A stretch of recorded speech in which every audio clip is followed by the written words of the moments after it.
Chittagong metropolitan এলাকায় সব থানার কার্যক্রম সীমিত পরিসরে শুরু হয়েছে। শুরু করা যায়নি পতেঙ্গা থানার কার্যক্রম।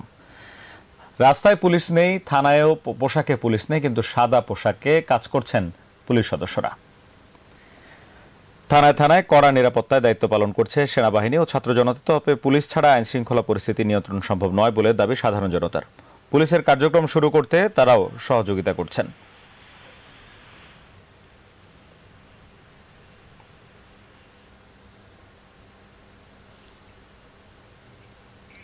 চট্টগ্রামের থানার কার্যক্রম নিয়ে বিস্তারিত জানিয়েছেন সহকর্মী নয়ন বড়ুয়া জয়। আমি আছি পাহাড়তলী থানায়। পাহাড়তলী থানার কি ক্ষতি হয়েছে সেদিন দেখতে পাচ্ছেন, গাড়ি পুড়ে একেবারে ছাই, একই সাথে মালামাল সব কিছু পুড়ে একেবারে ছাই হয়েছেন। তবে পুলিশের উপস্থিতি ধীরে ধীরে শুরু হয়েছে, যেহেতু সিএমপি কার্যালয় থেকে একটা ঘোষণা এসেছে পুলিশ যেন তারা থানায় গিয়ে তাদের কার্যক্রম শুরু করে। তবে এমন অবস্থা আমরা দেখছি পাহাড়তলী থানার কোনো রুম নাই যেখানে আগুন লাগানো হয় না। ক্ষতির দৃশ্য কিন্তু আমরা দেখানোর চেষ্টা করছি, এই ক্যামেরার চোখে আসলে সেভাবে সম্ভব না। আমরা ওসি সাহেব আছে, আমরা একটু জানতে চাচ্ছি আপনাদের কার্যক্রম কি সীমিত পরিসরে শুরু করতে পেরেছেন কিনা? জি, আমরা পরিষ্কার পরিচ্ছন্নের পাশাপাশি আমাদের কাজকর্ম কিছুটা বসছি। ইনশাল্লাহ আমরা দেখতেছেন তো ধ্বংসযজ্ঞ, তো আশা করি আমরা তো গত 2 দিন যাবতে বসতেছি, কিন্তু আমাদের বসার, থাকার, পানি, তারপরে বাসস্থান, টয়লেট কিছুই নাই। তো এখানে কিবা তারপরেও জনগণের সেবার জন্য আমরা বসছি। আল্লাহ সহায়, আল্লাহ যা করে। এই সাধারণ মানুষ যারা আছেন, বাসিন্দা যারা আছেন, তারাও চাচ্ছেন পুলিশ যেন রাস্তায় আসুক, পুলিশ যেন তাদের প্রশাসনিক কার্যক্রম শুরু হোক। পুলিশ না থাকার কারণে এখন সবচেয়ে বেশি সমস্যার মধ্যে আছে যে ডাকাতি, চুরি, এরকম ঘটনার খবর কিন্তু আমাদের কাছে আসছে। এই ছিল আমার এখানকার সর্বশেষ। ফিরে যাচ্ছি আপনার কাছে। চট্টগ্রাম বিশ্ববিদ্যালয়ের উপাচার্য, উপাচার্য, প্রভোস্ট সহ বিশ্ববিদ্যালয়ের দায়িত্বরতদের পদত্যাগের দাবিতে আন্দোলন করছে বৈষম্য বিরোধী ছাত্র আন্দোলনের কর্মীরা। শনিবার সকালে বিশ্ববিদ্যালয়ের শহীদ মিনারে জড়ো হয়ে বিক্ষোভ প্রদর্শন করেন তারা। এ সময় নানা স্লোগান দিতে থাকে তারা। পরে সকাল 11:30টায় মিছিল নিয়ে শহীদ মিনার থেকে 0 পয়েন্টে গিয়ে বিশ্ববিদ্যালয়ের মূল ফটক এবং উপাচার্যের বাসভবনে তালা দেয় তারা।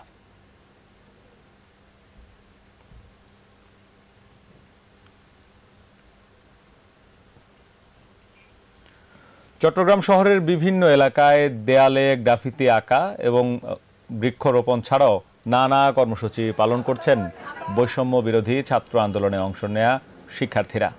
তারা চট্টগ্রামের দেয়ালগুলোতে নানা শৈল্পিকভাবে গ্রাফিতি আঁকছেন। শনিবার চট্টগ্রাম নগরের শিল্পকলা একাডেমি, জিএসি মোড়, 2 নম্বর গেট, জামাল খান সহ বিভিন্ন এলাকায় দেয়াল ও ফ্লাইওভারে সড়কের পিলারে গ্রাফিতি আঁকতে দেখা যায়। খাগড়াছড়ির পৌর শহরও গ্রাফিতির মাধ্যমে ফুটিয়ে তুলেছেন তারা। শহরের মুক্তমঞ্চ, আদালত, সড়কের বিভিন্ন দেয়ালে গ্রাফিতি আঁকা হয়। ফুটে উঠেছে আন্দোলনের শিক্ষার্থীদের রক্তে রঞ্জিত ইতিহাস।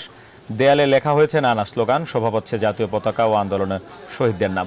এছাড়া পোস্টার সরানো, বর্জ্য পরিষ্কারেও কাজ করছেন শিক্ষার্থীরা।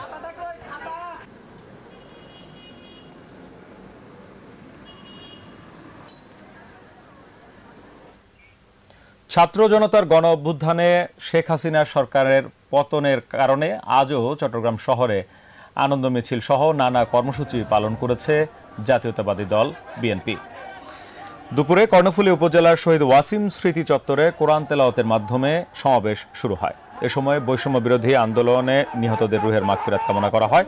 আনন্দ মিছিলে চট্টগ্রাম দক্ষিণ জেলা বিএনপির সদস্য অ্যাডভোকেট SM ফোরকান, উপজেলা বিএনপির যুগ্ম আহ্বায়ক ডাক্তার গিয়াসউদ্দিন ফারুকি, ফয়সাল সহ আর অনেকে উপস্থিত ছিলেন।